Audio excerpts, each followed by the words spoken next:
بسم اللہ الرحمن الرحیم الحمد للہ رب العالمین الصلاة والسلام علی سید الانبیاء والمرسلین وعلی آلہ واصحابہ اجمعین اما بعد اعوذ باللہ من الشیطان الرجیم بسم اللہ الرحمن الرحیم من یرد اللہ بہ خیرا یفقہہ فی الدین او کما قال علیہ الصلاة والسلام رواہ البخاری والمسلم رب اشرح لی صدری ویسر لی امری وحلل عقدۃ من لسانی یفقہوا قولی۔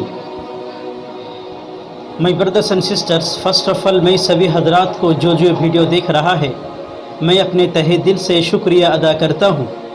انا اشکرکم شکرا جزیلا وانا ارحب بکم ترحیبا حارا۔ اشکر اللہ سبحانہ وتعالی علی ما جمعنا فی هذه البقعة المبارکہ۔ انا احییکم تحیۃ وسلام، السلام علیکم ورحمۃ اللہ تعالی وبرکاتہ۔ کل رات کو کھانا کھانے کے بعد میں بیٹھا تھا، ایک فون آیا، کسی بھائی کا فون تھا، سعودیہ عربیہ سے انہوں نے فون کیا۔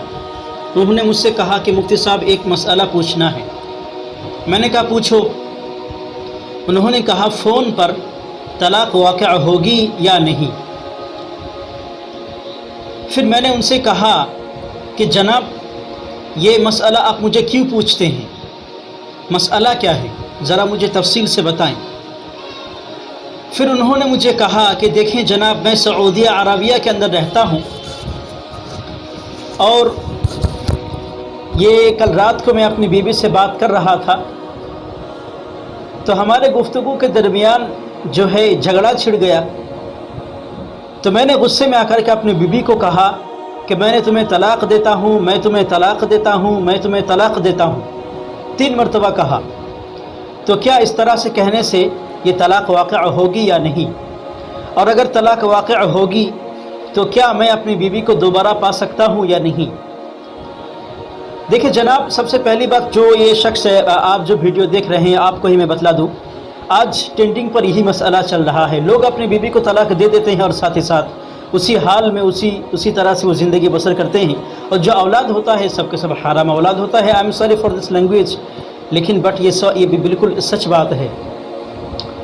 تو لوگ طلاق دے دیتے ہیں، عوام کے اندر تو خوب پایا جاتا ہے، مسجد میں اس طرح سے مسئلہ آتا رہتا ہے کہ لوگ جو ہے طلاق دیتے ہیں، غصے میں آ کر کے، نشہ میں آ کر کے، رات میں آ گیا غصے میں آ کر کے طلاق دے دیا، اور پھر جو ہے کسی سے مسئلہ پوچھ لیا، انہوں نے کہا کہ ٹھیک ہے چلو کوئی بات نہیں، اور اسی طرح سے وہ زندگی گزارتے ہیں۔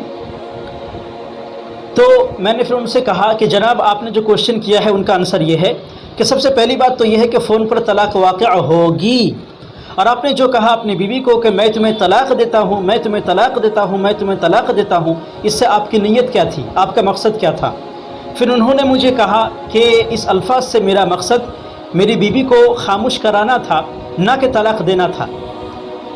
تو میں نے کہا کہ یہ آپ کے اس الفاظ سے ہو سکتا ہے آپ کی نیت یا آپ کا مقصد آپ کی بیوی کو خاموش کرانا تھا، لیکن پھر بھی یہ تمہارے الفاظ سے تمہاری بیوی کے اوپر 3 طلاق واقع ہو گئی، اور تمہاری بیوی تم پر حرمت مغلظہ کے ساتھ حرام ہو گئی۔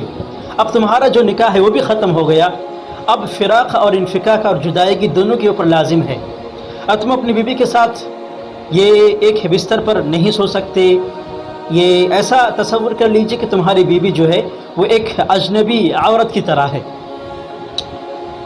اب اگر تمہاری بیوی کو تم پانا چاہتا ہو تو اس کا جو طریقہ کار ہے، اس کی جو صورت ہے وہ یہ ہے کہ تمہاری بیوی یہ سب سے پہلے یہ مطلقہ جو عورت ہے یہ عدت پوری کرے گی، یعنی اگر پیریوڈ کا زمانہ چل رہا ہے تو 3 پیریوڈ مکمل کرے گا، یہ 3 ماہوریہ کہتے ہیں، اسے مکمل کرے گا۔ اور اگر پریگننسی کے زمانے میں تم نے طلاق دی ہے تو اس کے جو مدت ہے وہ وضع حمل ہے، یعنی وہ اپنی بچے جنے گی۔